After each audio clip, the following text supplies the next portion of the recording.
Iran stresses that it will not accept any preconditions for participating in Geneva II conference. Calls in Turkey to refer to trial those who tried to obstruct the investigation of a truck loaded with weapons sent to terrorists in Syria.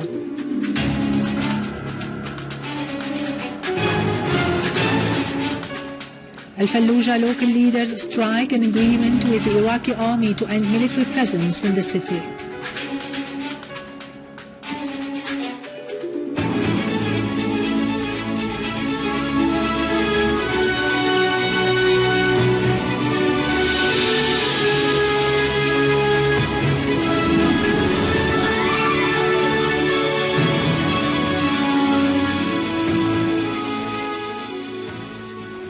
Good afternoon, ladies and gentlemen, and welcome to our news for today. Iranian Foreign Minister Mohammad Jawad Zarif has voiced Tehran's refusal of any precondition for its participation in the International Conference on Syria, Geneva II.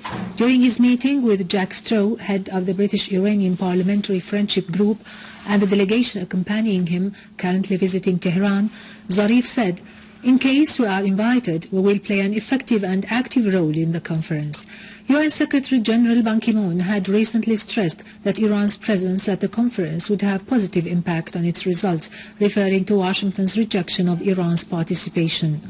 On Iran's nuclear files, Zarif described the possibility of reaching an understanding with the 5+1 countries as very easy. On his part, Straw referred to the importance of continuing dialogue between the two countries in all domains.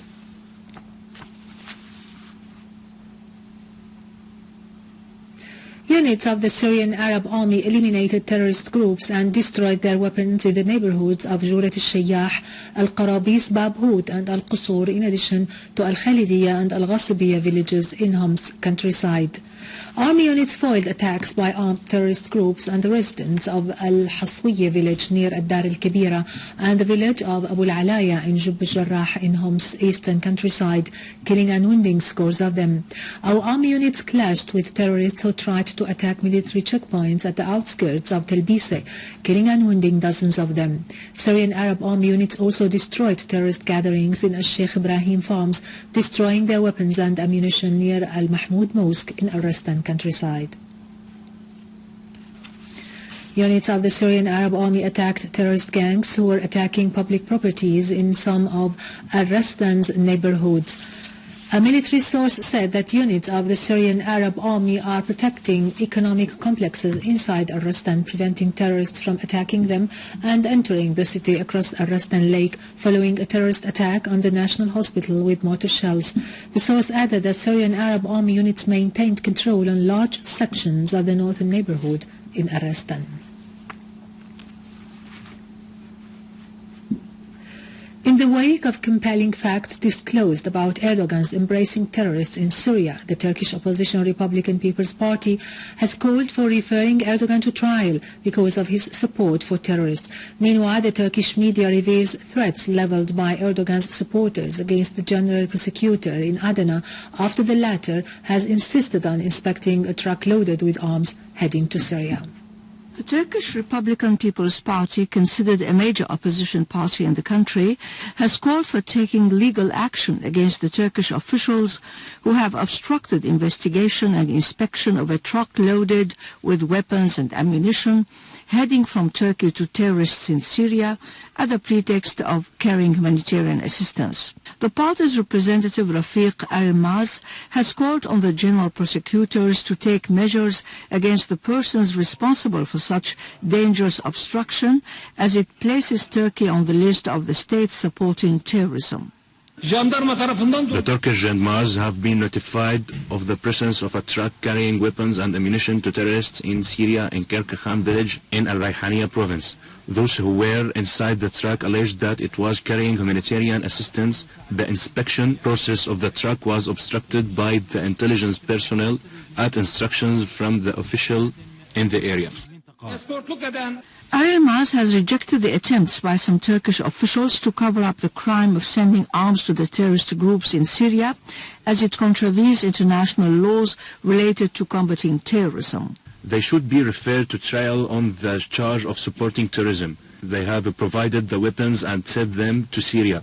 Therefore, Erdogan's government is responsible for shedding Syrian blood. Following his insistence to investigate the issue of the arms-loaded truck, General Prosecutor Ozcan Shishman, on the other hand, was threatened to stop the investigation. Out of fear for his life, he found himself forced to ask to be transferred from Adana to Gaziantep. In Turkey, new corruption files continued to unravel, undermining Erdogan's government, which persisted its hectic campaign against security services and police, dismissing hundreds of police officers in 16 governorates. Turkey's state-run news agency said that the sacked police chiefs were from major cities, including Ankara, Izmir, Antalya, Diyarbakir, and others. Erdogan's government also dismissed the deputy chief of the Turkish National Security Service.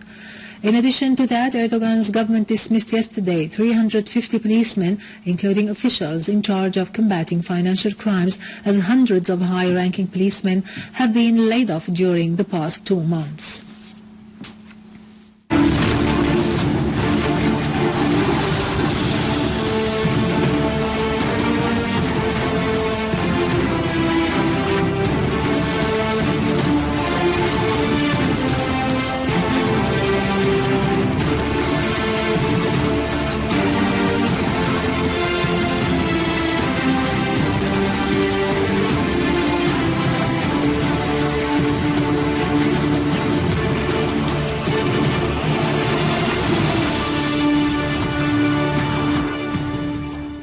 Welcome back.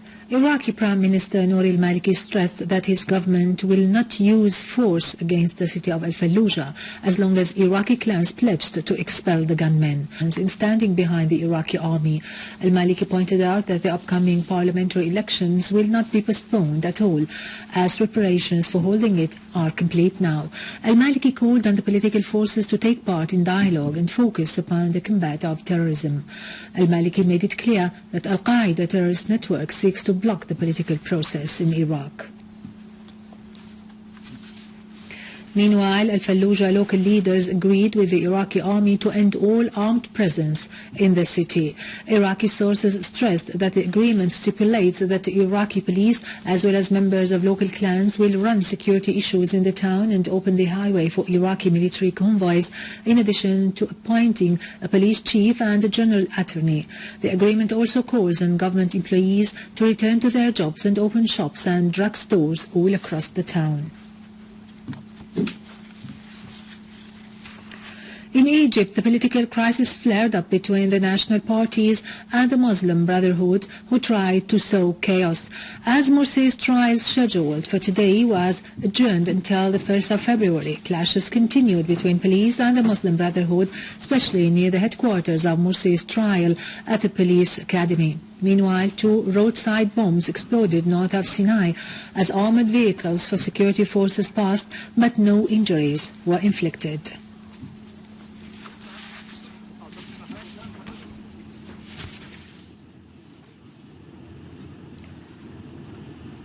Finally, in occupied Palestine, a Palestinian young man was killed and 2 others injured in an airstrike by an Israeli reconnaissance plane, accompanied by an artillery shelling east of Al-Shuja'iyya neighborhood in the city of Gaza.